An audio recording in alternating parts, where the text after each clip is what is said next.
gonna make this our thing, okay?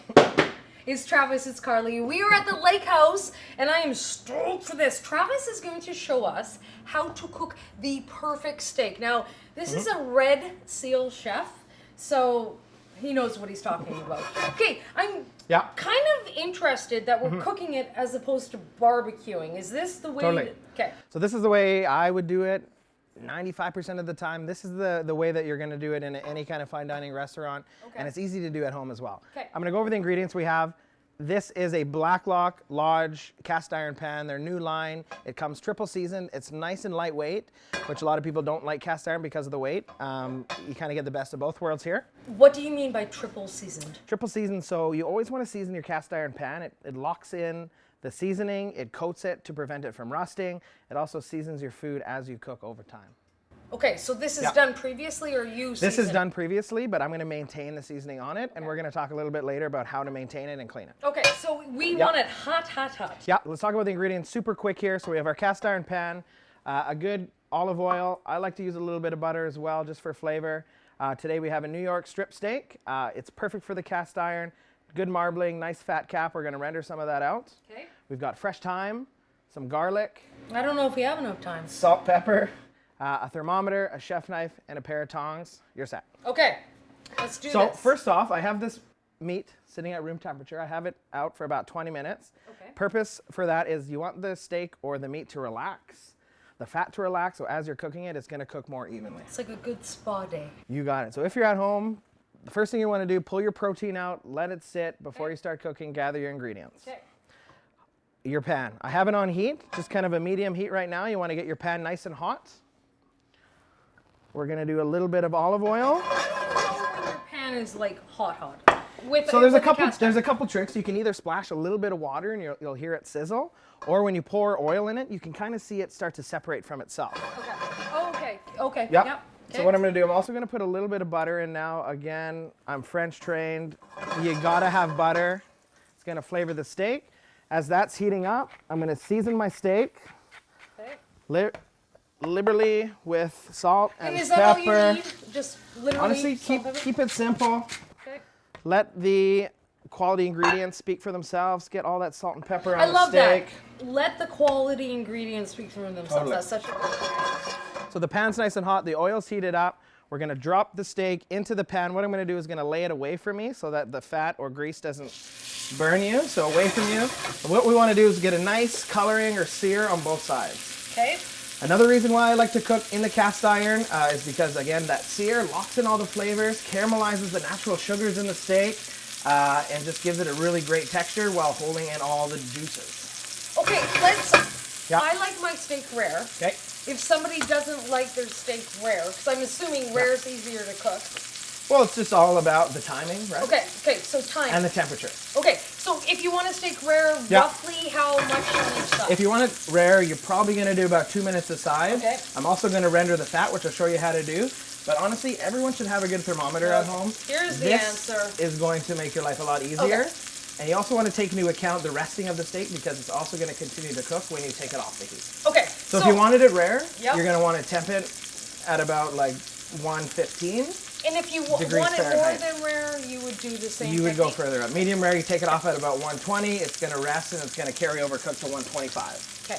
But really at this point, you're not really touching it. You're just letting the fats caramelize. You're getting a nice sear on it. You can see already it's getting some nice coloration on it. You want to keep your pan at about a medium heat. It should always be sizzling. If it's ever not sizzling, it means it's not hot enough. Okay, good tip, okay? Again, the meat is relaxed. It's at room temperature. The fat is all evenly distributed. At this point here, we're at about 2 minutes. We're going to flip it over. And again, this is medium rare. Again, we're looking for medium rare today. Beautiful. Okay. At this point here, when I flip it over, is when I like to add a little bit of flavor to it. Okay. So what I'm going to do, we have some garlic. I'm just going to smash it. We don't have to worry about cutting it up. It's just going to flavor the oil. That's going to go into the pan. Skins on and all. Skins on and all. We're not going to eat it. Again, it's just going to flavor it. I'm going to put some fresh thyme in, a good little chunk.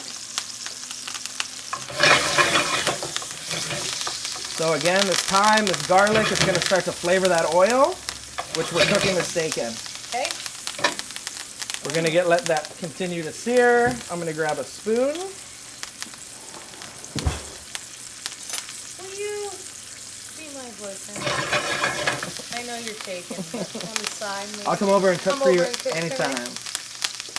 Oh my goodness, Garlic, that looks so thyme. gorgeous. We can see there some nice coloration. We just Why want to thyme? continue to What's- develop it. Sorry, what? Thyme, I don't know. Thyme is just one of my favorite herbs. It's so robust. You can use it in so many different dishes. Has all the time in the world. Totally. You Yeah. can use rosemary in it.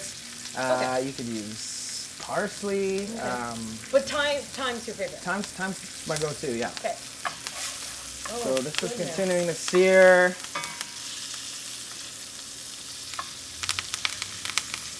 You can hear that crackle. So What you can do as well, Yep.